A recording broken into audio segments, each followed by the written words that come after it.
Greetings, everybody. I'm Keith Taylor at UC Davis. Welcome to our series, Community Economic Development Innovations for a Post-Pandemic Economy. So this is going to be the last of our series. In today's agenda, we're going to, of course, talk briefly about why do we need to have innovations in economic development. But today's focus is going to be advancing housing accessibility. Today's webinar, we're going to have recent UC Davis graduate, Mikaela Fenton. She's worked in my lab and she's doing amazing things around thinking about how we can get housing accessibility, particularly around workforce. Mikaela is going to be presenting for about 30 to 40 minutes, and we'll have a Q&A with Mikaela. We'll be able to also have a recording of this. It'll be available on my website, as well as UC Cooperative Extension. So for those of you that have colleagues that want to catch this webinar, it'll be available in perpetuity. And then we're also going to be coming back to the webinar series in the fall. So we're going to be taking this experience and reconfiguring and better tuning it to our broader audience in California. And so for those of you that haven't been paying attention, I'm also affiliated with UC Cooperative Extension. I like to say that we take down the ivory tower. So whereas my colleagues face into the campus and into classrooms, I face the California communities, and California communities are my classroom. My other colleagues deal with a number of issues. We're really well known for agriculture, but we're dealing with all kinds of other areas that are relevant to California livelihoods, from healthy family and communities, sustainable natural ecosystems, and of course with me, economic development. So I'm Keith Taylor. I am a cooperative extension specialist in community economic development. In any other university system, I would be called an extension professor, but we're California, we do things a little differently. I'm really excited to do this work. There's a lot of things going on in the space of economic development that's not getting out to practitioners, and that's what this series is all about. So one of the things I wanted to call attention to is that with this series, because of a number of events, you'll notice that it's largely white and male. We are very aware of that, and we want to make sure that we are representing the communities that we're serving. So when we are working on the next season of these webinars, it will be a more diverse group representing more diverse populations. But until then, I just want to reassure folks that we do have a number of initiatives addressing diversity, equity, and inclusion at UC Davis, within the UC system, and in cooperative extension. So here's a bunch of links in this particular slide that will be available online. So as we're moving beyond the pandemic, fingers crossed, I think there's a lot of innovations necessary and needed for economic development. A lot of folks had talked up front about there being permanent structural change, that things won't be the same. And I question that. I actually think that things are going to look largely the same. It's just that things have sped up along the momentum that we already had, which is greater conglomeration, a lot more wealth amassed in the hands of a few, and greater wealth divides along the way. So early in the pandemic, we saw a massive drop in GDP and unemployment and disruption in hospitality. We also saw number of other peculiar things occur. In California, we had budget surpluses. And a lot of that had to do with the way that we tax corporations and wealth in California. Turns out the wealthy and big corporations did very well. And that benefits California's tax structure for its state budget. What that means is folks like me, I was making a lot more orders on Amazon. I was ordering my food through DoorDash. I didn't exactly feel good about that because I knew that was putting the squeeze on a lot of small businesses along the way. What this means is that Wall Street has thrived during this period of time. I think we've all seen housing prices spike. One of the anecdotes I love to give, since I'm from the Midwest and I moved out here from Indiana, I know Mikaela's heard this, but I owned a 3-bedroom, 2-bath, 3-car garage in Muncie, Indiana, and it cost $90,000. Then I moved out to Davis and I saw the starting housing price for a home that hasn't been updated in about 40 years is about $500,000. And it doesn't even match up to the kind of home that I had in Muncie. The situation's just gotten worse. The prices have gone up. The housing inventory has gone down, unfortunately, with things like wildfires. And it seems like there's a lot of policy paralysis that's going on around addressing this issue. Mikaela is definitely going to be speaking about this. What we also see that's happening is the big Wall Street hedge funds and venture capital are getting into this space. Before you had to do ridiculous things. You had to bid above asking. You had to write a letter to the people selling you their home. Well, now you're competing against BlackRock, which is I believe, multi-trillion-dollar investment company. Just remarkable things we have to go through in order to have home ownership. So, what are the questions is, what's on the other side of the pandemic? What are things going to look like? And my argument is, if we keep using the same tools in the economic development toolbox, we're not going to change things substantially. In fact, these trajectories we're currently on are only going to get worse. So this is why it's really important that we bring out innovations in economic development across a number of the slices of the economy, and try to figure out how it is that we can scale these throughout California regions, the state, the West, and the United States as well. So, just as a wrap, you'll see, over this last quarter, we've had a number of great speakers talking about the problems of the platform economy, talking about community investing, talking about utilities, talking about transportation. And today we've got Mikaela, and we're going to be talking about workforce housing. So it's my pleasure today to be hosting Mikaela Fenton. Mikaela had originally, for me at least, by point of references, she worked in my lab here on campus, helping out with some issues around housing policy and accessibility. Since then, she's gone on to do a number of internships and a number of other roles with folks such as local David Thompson, who's going to be joining us later on in the Q&A. Mikaela can introduce herself more fully, but we've been incredibly impressed with the kind of analysis and the vision that Mikaela has brought to this really vexing problem. So I'm very excited to have Mikaela present on what her work has been, and I'm hoping that it can influence some folks out there that are interested in this issue. So with that, Mikaela, on to you. Perfect. I'm just going to share my screen. Looks good. Well, thank you for that introduction, and hello everyone. Just as a little recap, I'm Mikaela. I am a recent graduate of UC Davis, and I studied community and regional development and minored in Spanish and technology management. And I'm really excited to be here today. I'm also here with David Thompson. He had the original idea for this project and worked with as my mentor while I did the research as my capstone project for my graduation requirement. So today I'm here to talk to you about models of workforce affordable ownership housing and their affordability over time.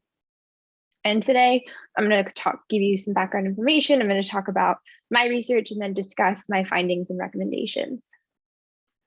So to kick it off, so I think we all know that California is facing a housing crisis. In the first quarter of 2020, only 35% of households could afford the median home price, and over half of renters were cost burdened. And this has only become worse with the pandemic. In the first quarter of 2021, only 27% of households could afford the median home price. And while over 50% of renters remain cost burdened, 814,200 households are behind on rent as of January 2021, and there was $2.4 billion in rental debt. And from these numbers, we can see, and I think we all agree that there's a huge problem, but there's a lot of barriers that go into building affordable housing. We have a lot of zoning and regulations that change jurisdiction to jurisdiction, and it can be a long process to change that zoning. There's also lengthy permitting processes that can add weeks and months to a project. And then there's a lot of not in my backyard opposition where people a lot of people I think would say they want affordable housing to be built, but they don't want it built near them. So there's that opposition coming in at all different levels of government. But there has been some legislation passed to address these challenges. We have a parking reduction law, which can greatly reduce the cost of projects, which helps us move development along. Also, in areas that have a lot of single family homes, they've allowed accessory dwelling units to be counted as affordable housing units, which is really helpful for those areas where they don't have those denser developments. And then as of March of this year, Newsom passed SB 7, which allows for denser development so that you can build more units per acre, and then also makes the environmental review process less strict. So that helps speed up the process. And in all of this, I found one group to be particularly interesting, and that's this missing middle of moderate income citizens who make between 80 and 120% of the area median income. And this group is interesting because there is some housing being built for them. We do see quite a few projects in the pipeline, but this group isn't considered the deeply affordable. So what we like to call them the missing middle, where they're not really being targeted, but it's a group that really struggles to make that jump from rentership to ownership. And this is really important because renters, as we saw on the last couple slides, are hugely rent burdened. And when they can't make that jump to ownership, they lose out on that wealth that they could build by owning a home. So this situation led me to the purpose of my project, where I analyzed 4 different models of affordable housing compared to market rate and ownership models and rental models to determine their strengths and deficits in order to inform future planning practices and legislative decisions to support workforce homeownership in Davis and the state of California. So now that we kind of understand the background in California, I'm going to give you some background on my project. And I do want to address that I don't take the economic consequences of COVID-19 into account for this project because I started it in January of 2020. But with the economic consequences of COVID, we can see that this information is more relevant than ever. And if anything, the affordability, the results that we'll see, there may be like different higher levels or lower levels of affordability, and I can discuss that later. So first, I'm going to cover the 4 different models that I studied in my research. And I think it's really important to note that Davis is unique because it has different models of affordable housing, which not every city does. So I was able to compare these 4 models. So the first is Aggie Village, which is a university housing, and they use a land trust model. So the university owns the land, and then the residents own the homes and then rent the land from the university. And one thing to note is it is limited to faculty and staff of UC Davis. And then they also limit the appreciation on the residences, so they can only sell it at a capped amount. And then I looked at Dos Pinos, which is a limited equity housing cooperative. And the cooperative is member owned and residences have to pay a share, so that gives them permission to live in the housing co-op. And then they also pay a monthly charge that covers all the operational costs of the co-op. And then we have Southfield Park, which is a City of Davis project, and it is a set of condos, and those can only appreciate by 5.5% per year. And then lastly, we have the City of Davis Affordable Ownership Housing Program, which is single family homes that are scattered throughout the city. So it's not like a community of homes, which makes them more integrated into the greater Davis community. And those can appreciate by 3.75% per year. And those are limited to income qualified households for purchase. And then for market rate, I compared all of these models to market rate ownership and then rental market rate. And I'm going to cover my methodology. So I started by collecting monthly payments for each model from the first date available and from 2019. And for those payments, I tried to look at all the costs that would go into housing, and that didn't work perfectly because, as I'll mention later, some things like utilities or water and sewer just vary so much that it's hard to find an average, but I did my best to come up with what I found was a comprehensive monthly payment. And then I only compared 3-bedroom units for all of the models. And I also did payment comparisons. So I did the sale price and the down payment for the first year available and for 2019. And then I used a down payment of 20%. And I do want to acknowledge that I know for affordable ownership housing, people often don't pay the full 20% down payment. But for the sake of comparison, we didn't want to compare apples to oranges. We wanted to compare apples to apples. So we used a 20% payment across the board. And then I also used the Yolo County income limits for a 4-person family. And then I used the HUD definition of affordable, which is paying 30% of income or less. So for example, if we're going to look at the low income, which is at 80% of area median income, that family makes about $70,000 a year, and they would be able to contribute $21,000 per year towards housing, and that would be considered affordable. So now I would like to present my results. So this is the breakdown of monthly payments. So we can see in blue, the total payment, in red, the mortgage payment, and then our property tax, the property insurance, and then in some cases, a homeowner association fee. And like I mentioned earlier, Dos Pinos is not included in this list because their payment is entirely comprehensive. So that covers all of their operations. And it was really difficult to pick apart which part of their payment went to each thing. So that's why it wasn't included here, because it didn't have an easy breakdown. And then, so for this first chart, we're going to look at comparing affordability for 4-person families in Yolo County. Oops, sorry. So we can see here that Dos Pinos and Aggie Village were affordable to low-income families and above. So most people at 55% of the area median income or above could afford to live at Dos Pinos. And then we have the Davis Affordable Ownership Housing Program and Southfield Park were affordable to moderate income families. And we can see Southfield Park barely meets that definition. If you remember earlier, moderate income is between 80 and 120% of area median income. And then our market rate rental and purchasing were only affordable to high income 4-person families in Yolo County. And then if I wanted to look at how compare the affordability for the median 4-person family in Yolo County. And if you remember, that was making $87,900 per year. So that family would be able to afford a monthly payment of $2,198 per month. And we can see that Dos Pinos, Aggie Village, and the Davis Affordable Ownership Housing Program fit in that affordability measure of 30%, but Southfield Park, it would not be affordable to that median family. And then the market rates also would be well above what's affordable for the median 4-person family in Yolo County.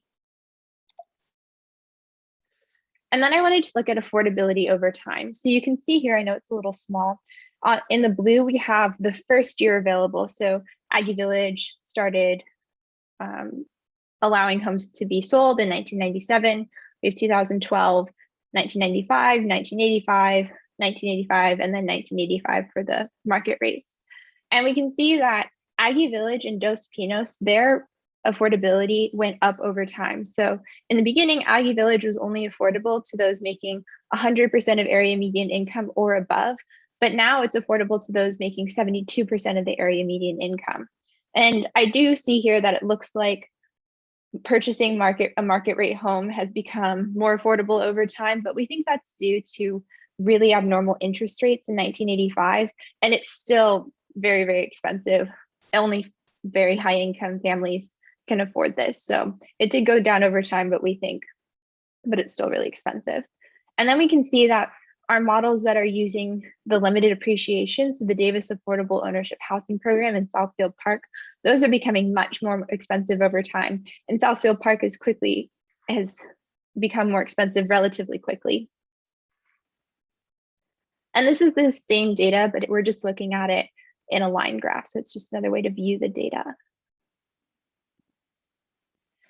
And then I did a comparison of down payments. So I wanted to see for the average 4-person family, again, that family makes $87,900, what percent of their yearly income would go towards that down payment?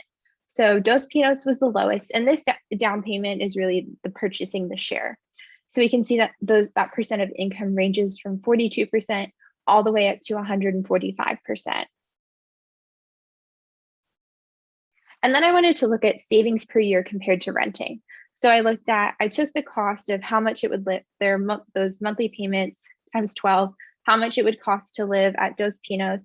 And then I took the renting, so how much it would cost for the average rent in Davis for a year. And I subtracted how much the rent would be at each of these models. And what was really interesting is that we can see it's kind of obvious that it would be cheaper to live at an affordable housing program over buying market rate, but these programs offer considerable savings as compared to renting. So Aggie Village and Dos Pinos, families who would live there instead of renting market rate would save $13,000 and $18,000 per year, respectively, which we thought was really significant. And that's like, that difference in money could go towards so many different things for families or help build that wealth and could potentially allow them to save to move into a market rate home. So now for my discussion. So Dos Pinos became more affordable over time. It was also the most affordable option And but there are some nuances with it.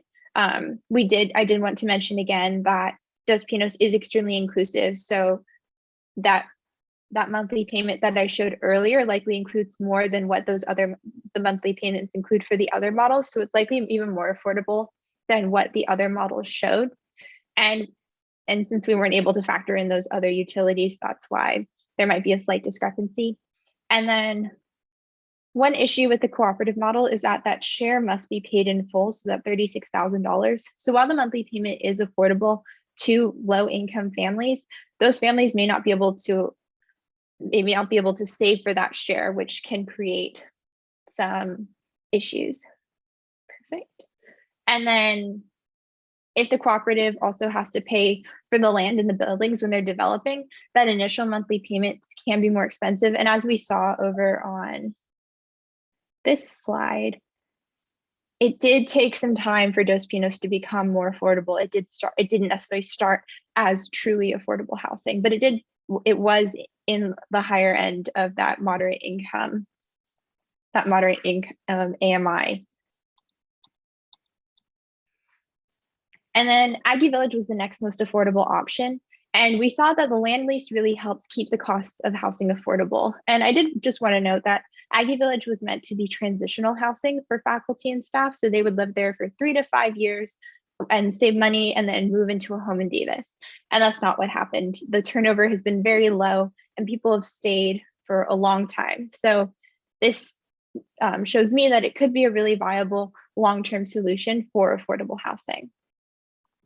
And then the Davis Affordable Ownership Housing Program was the next most affordable. It is very well integrated in the community, which is pretty unique. But since it's family homes, single family homes, there's lower density per acre. So they aren't able to house as many people per acre as what they can do in Dos Pinos, which is set up more like apartments. And then it should also be noted that the appreciation price is the max price that the owners can sell at. And since they have to sell their home to income qualified families, if for some reason, if the family can't pay that max price, which has been happening recently, the seller has to lower their price. And that's led to some frustration because they've thought that they've accumulated this wealth and they're going to be able to sell their home and then potentially move somewhere else, but then they aren't getting that max price. And then lastly, Southfield Park is the most expensive. It's really moving out of the moderate income range quite quickly. It may even be out of it now in 2021. And with that appreciation percentage at 5.5%, it wasn't very effective for long-term affordability. So in conclusion, based on this analysis and research, I found that models like Dos Pinos and Aggie Village are the most effective for preserving long-term affordability. And both have their nuances, which I discuss in more depth in my paper, which I'm happy to distribute after this presentation. But I think the sustainability of their monthly payments and the fact that they're able to become more affordable to different income levels over time is undeniable and definitely promising.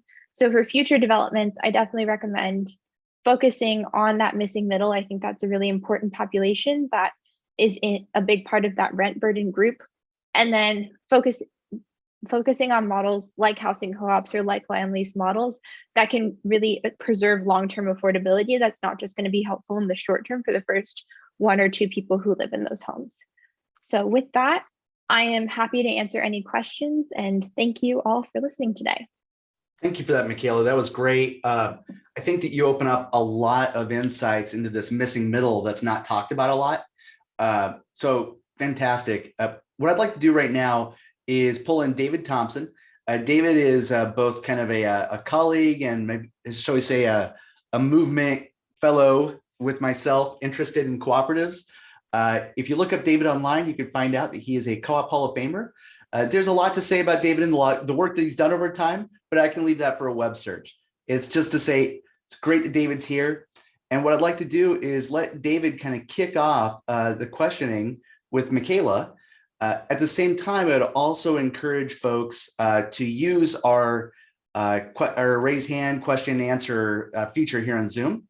There's a lot to discuss. So with that, David, kick it off. Okay, well, thank you very much, Keith and Mikaela. A wonderful presentation Each time you do this, you get better and better and better. So it's just wonderful to see. I think that Davis is having a council workshop on the housing element this evening, believe it or not. And one of the council members put a kind of I don't know, a long perspective on what he thinks should be done. And one of the things he mentioned that I thought I would bring up here is he was wondering, what can we do with some of the school-owned property to make housing available for teachers? So do you want to talk about how you think these things will work for that particular need? Yeah, so if we're going back to the recommendations, I think, well, the land lease model is something that's already been modeled by the university, where the university owns the land and they're able to, that's something, one of the things that appreciates the most over time. So that's why real estate can become so expensive. So by keeping that land lease at that set price, that can help preserve affordability. And then similarly with the co-op, that's another, it's run different, I guess, David, run differently than just regular apartments. And since they're only covering the costs of operation, they're not trying to make a profit and raise rent. That can be another way to keep costs low for those teachers. Good, well, thank you. And then another sort of technical question. In the 4 models that you studied, did you come across any units that you see went into foreclosure? Yes, so we were seeing with the single family homes, if I'm correct, that they were not able to sell. So then they were going into foreclosure. Was that what was happening? I think this was after the study had been concluded. There were some problems with the Davis Affordable Ownership Housing Program, which was the units weren't able to sell and the city couldn't maintain them, if I'm correct. Right. I think in terms of Southfield Park, at least 4 units went into foreclosure. And as a result, the city had the opportunity to buy the units, but didn't. And those 4 units no longer have the limitations on them. So they're at market rate. So that's, you know, losing units which are permanently affordable, meant to be, to the marketplace is a little bit dispiriting. So we do have a question here from Steve Wheeler, colleague of mine here at UC Davis, and it's for David. He was asking, how could the city of Davis or the state of California best catalyze a cooperative housing sector? And what specifically could Davis do through its housing element? Well, I've been thinking quite a bit about this as the housing element has gone along. And as Mikaela said, in a way earlier, if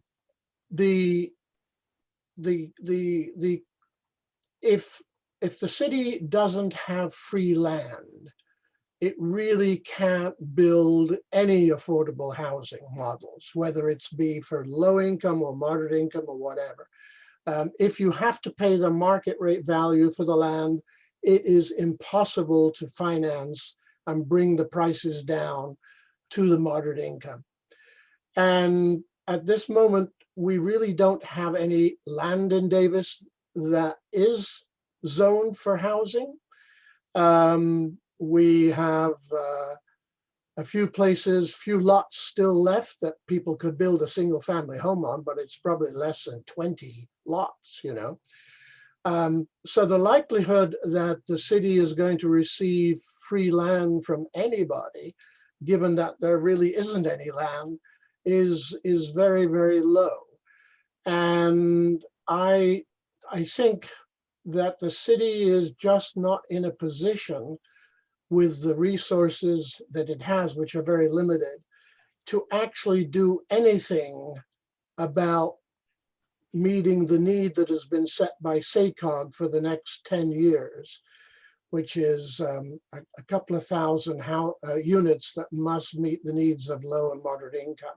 We're not going to be able to do that. And I don't know what's going to happen, but we are a city that is fraught with the dilemma of dealing with racism, because clearly when you look at the levels of income needed here, and you look at the levels of income of racial minorities in Davis, they are not capable of paying any of these kind of prices. So the structure of the city is going to stay very, very white. So there's a racial equity aspect to this that's really, obvious. With that, we have another question here, and I think that this would be great. Mikaela and David, and then I'd like to respond to it at the close of that, from Jade Tippett. And Jade asked, it would appear that you're accepting the principle that we cannot build our way out of the housing crisis, that housing is no longer a free market operating on supply and demand, where increasing supply will result in decreasing price. The market power of the wealthy would appear to be driving housing costs so far out of reach of the rest of us that the only pathway to affordability is to take workforce housing out of the escalating housing market. Is this something we need to be talking about directly? Mikaela, would you like to address that? David, do you want to start with that? I was responding to, I was putting my I saw in you the chat. Well, I would start off by saying the last sentence is the most important sentence of what Jade Tippett asked. We do need to be talking about it.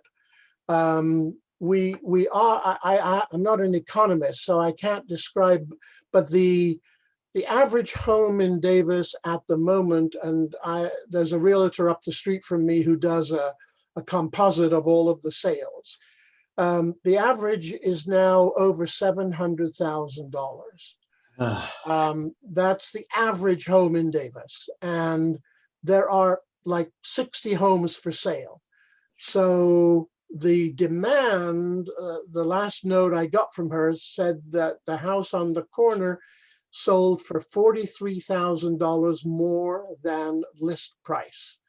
And that is happening all over Davis. So I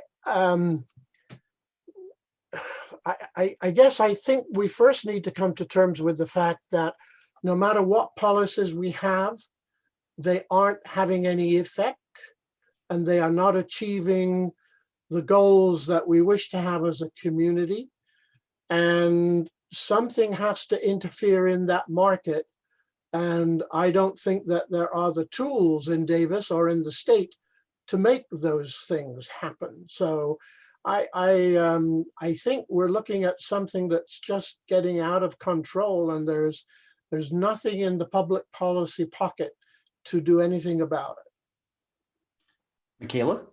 Yeah, I would agree with all that. I mean, I'm from San Jose Bay Area, and we just saw an article and a house just went for $1 million over asking.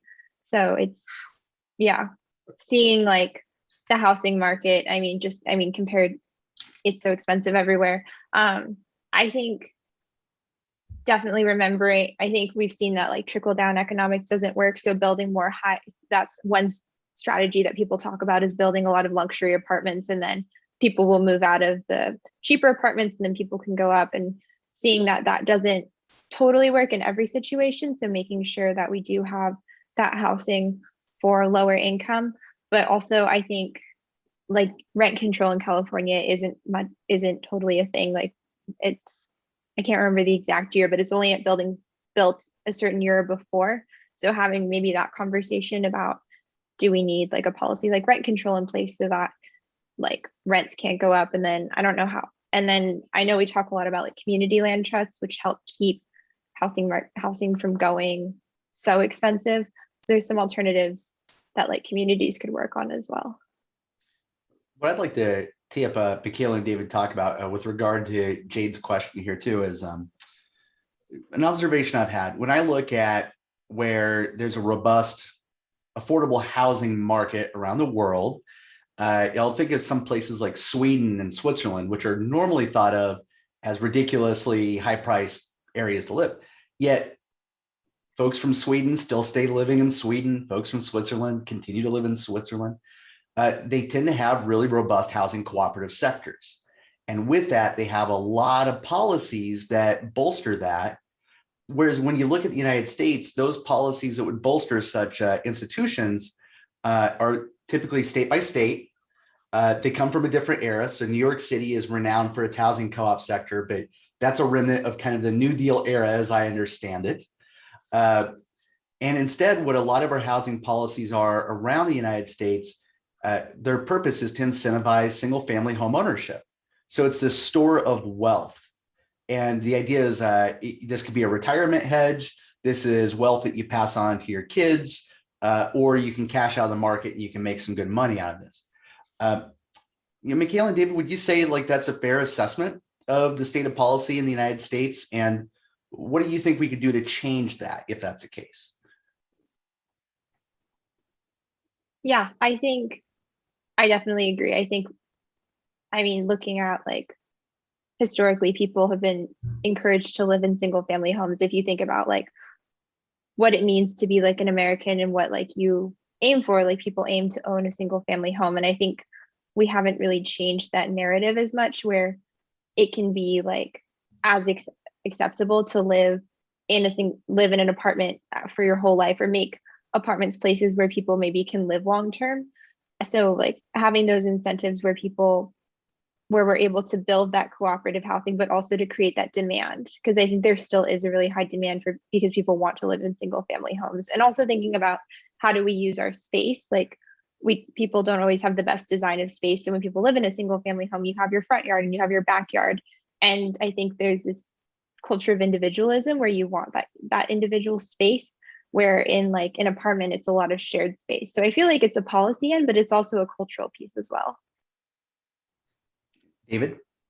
I could also add, I think one possibility does loom, which is that the land that is being brought into the cities through annexation is, I'm sorry, something's popped up here and I can't see myself.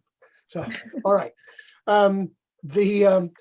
The annexation process, I think, could be interfered with, which would be that any land that is being brought into a city, on that land, there must be 25% of the units or 25% of the land, whatever you want to do, that must be made available for permanently affordable housing.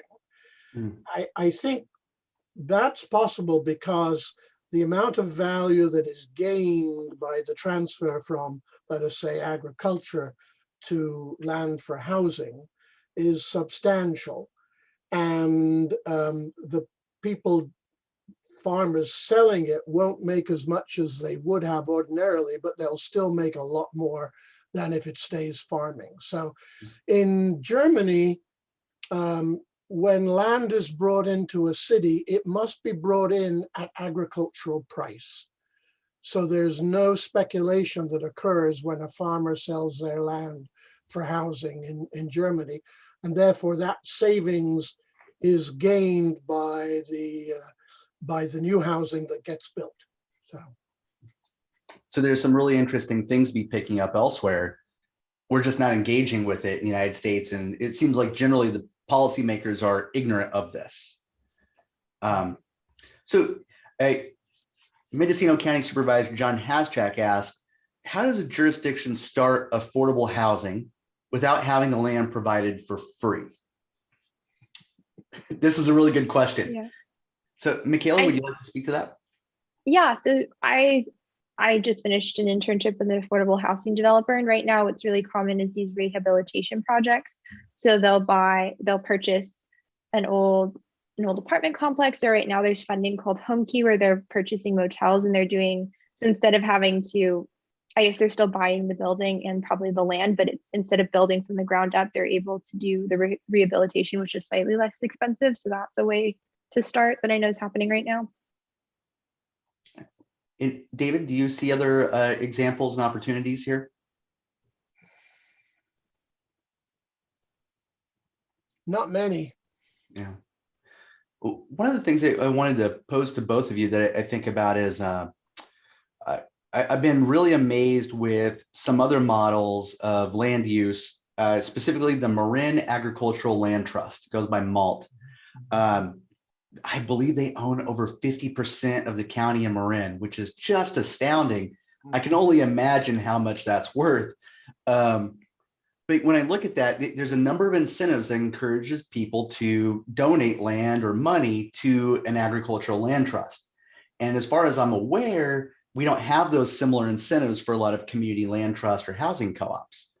Would it be that difficult to replicate an ag land trust kind of incentive structure of getting people to do planned giving when they pass, donate excess land, donate money to something like a community land trust that can further permanent affordable housing? Well, the dilemma that you face is if you're, and I love what MALT does, if you're transferring the ownership of a piece of farmland to somebody else, but it stays as farmland, it doesn't trigger anybody else taking a look. But if you're taking farmland and then you want it to be housing, you've got to go through the cities that are close. You've got to go through LAFCO, which is the local area formation committee, for permission to do that kind of thing and to transfer from the county. So it is a good model, but with the land use practices in California, it's not going to work under those circumstances. Are you saying though, Dr. Taylor, that you could like you were saying donate land, like would it be like donating a home like after you pass away? Yeah, so example would be in a place like Mendocino County. One of the things I've observed and I've been told is that a lot of the folks that own property are older and they're moving, they're in retirement age. There's a graying that's going on. The youth are leaving. What if folks upon their passing decide to donate the land to such a thing? So you have a single entity, but then we also maybe have some sort of a tax incentive. So if someone that's elderly is foregoing passing the wealth on to their family, maybe there's some sort of a tax benefit that the state provides to still, so the family still gets some sort of a benefit, but the greater benefit is to society as a whole. Does that make sense? Yeah, let me just add, I was thinking only of agricultural land, but you're bringing up a different topic, which is that those homes could be transferred into a community land trust. And then the community land trust could have on it all of the regulations and restrictions that meet its needs to provide affordable housing. So that home, if it was donated, they would get a value for having given X to a nonprofit 501c3, and they would have left their home for permanent affordability forever. One of the things that strikes me about this, and I want to get to Joanna, I think it's Joanna Jensen's question.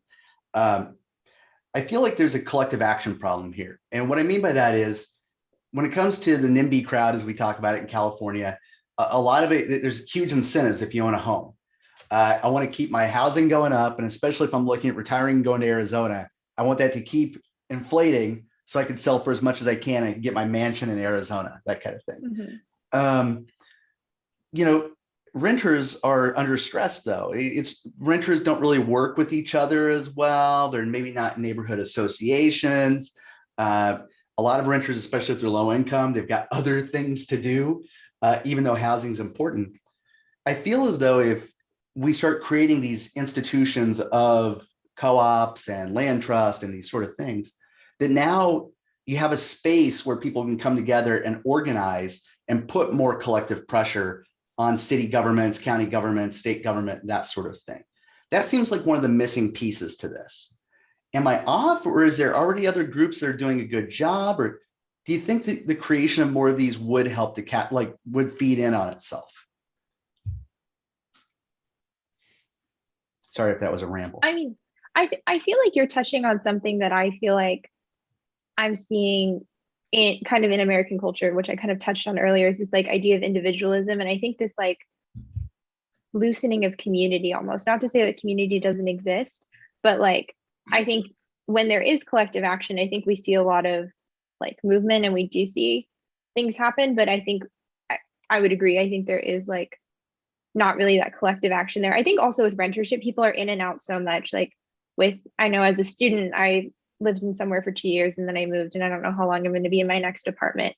And like with low income, people might be forced to move around a lot. So maybe there isn't as much of an opportunity within that rentership for that like long term. You need someone there who'd be long term to like keep that going. Sort of an institutional wisdom in the community in some ways. Yeah. David, you look like you had a thought. Well, every human being has thoughts. Do they just apply to this topic? That's the question. No. Because lunch is getting close, you know. There was a lady, Jensen, who sent in a question. Yes. One of the things I wanted to answer to her second question, I think, was if a single family home is in a rural area, your ability to split the lot becomes very difficult, because usually in rural areas there are limitations on how small a lot can be, because usually they want to create you know, a rural sort of setting. So quite often that's like an acre or half an acre. So if it's a small lot, then you're not going to have the right to be able to split it. I think it's a good idea. I like it very much. But probably the ADU is going to work logistically and legally than splitting the lot. But if it's in a city, that would be much easier. So that could be done. I did want to just add, I came across a very unique co-op the other day while I was roaming around the world. And it's in Denmark, and it has 30,000 members. And it's like an Airbnb co-op in a way. There are 30,000 members. They all put up money to the co-op. So the co-op actually has a lot of money. So the co-op goes off and buys apartments in Denmark.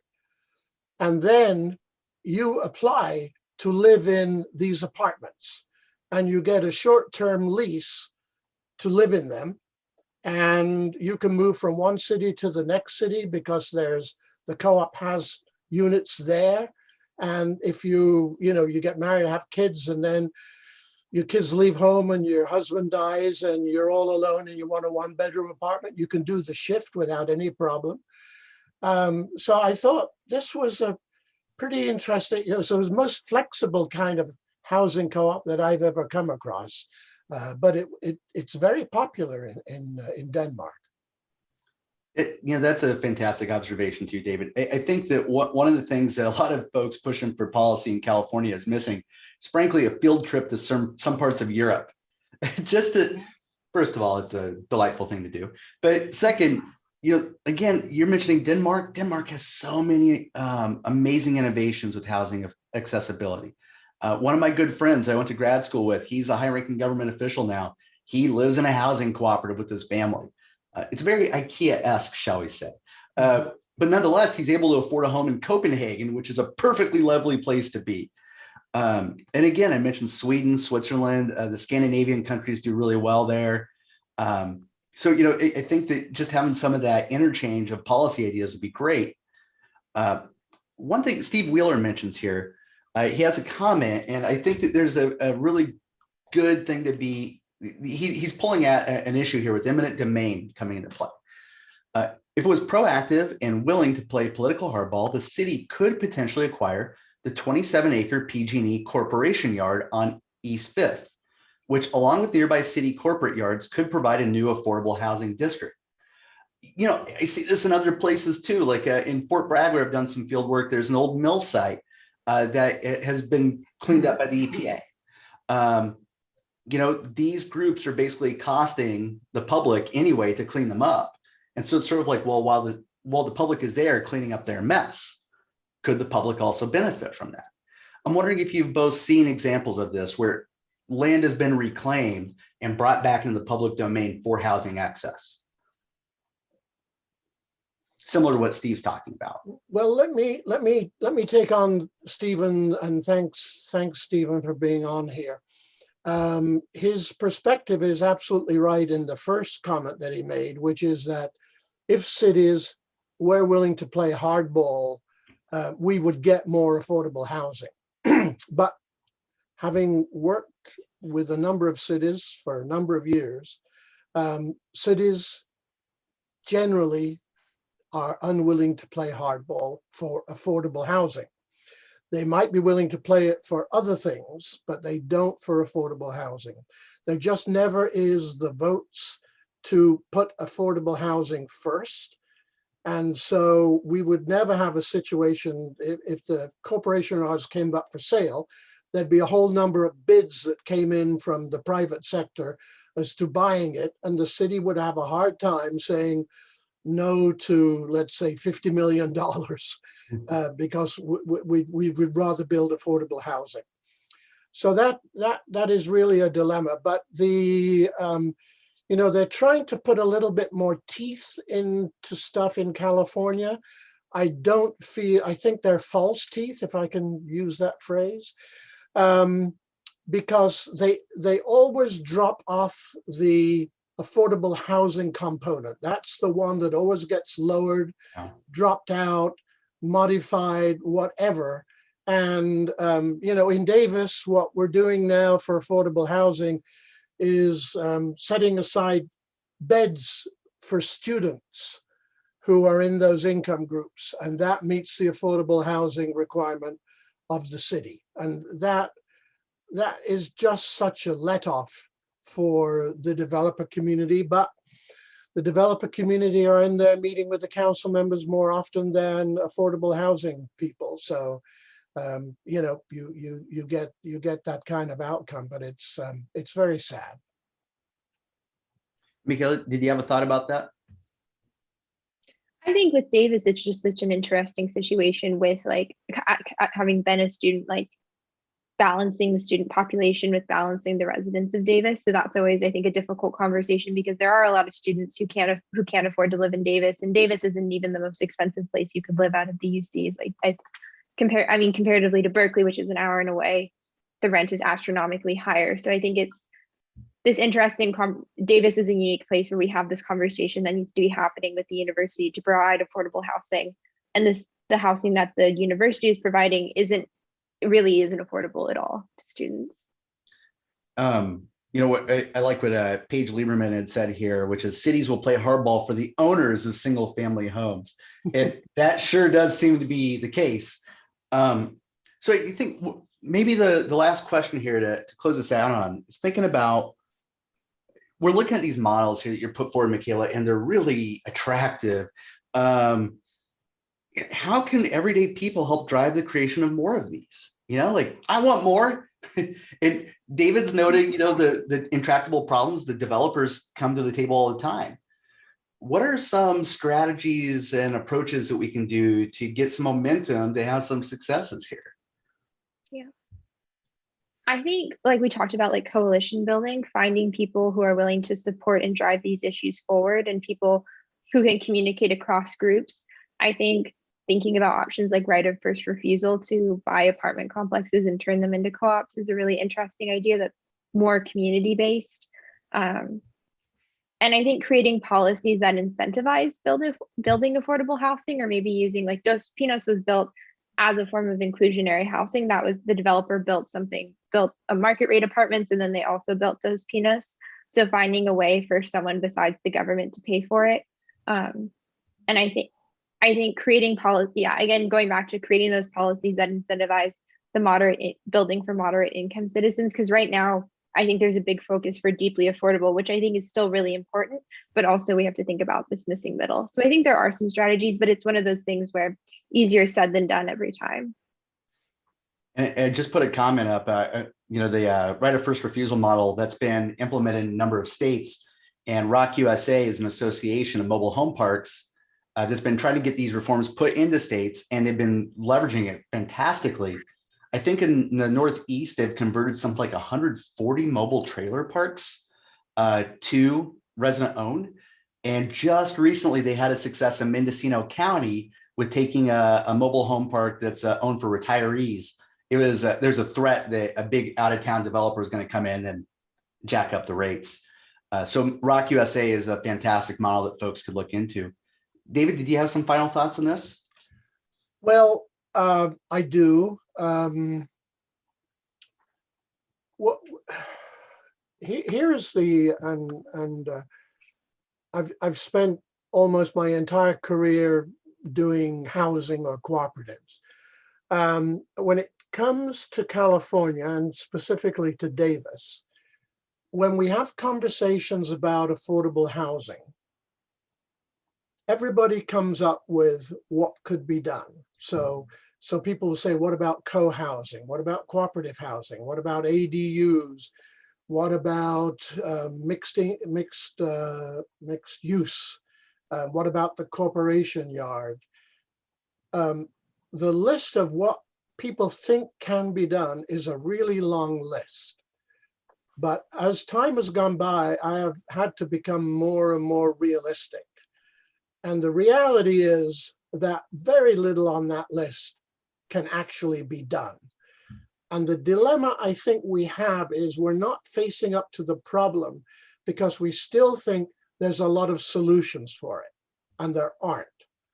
And somehow or other, we've just got to be honest that the housing element, for example, says that we're going to do this amount of housing. We have to say it isn't, it can't, it won't. So now what? And I think we might get to a place where a modicum group of citizens will say, we want these 2 or 3 things to happen because they will actually really bring about affordable housing. And that's what we're going to put our time into.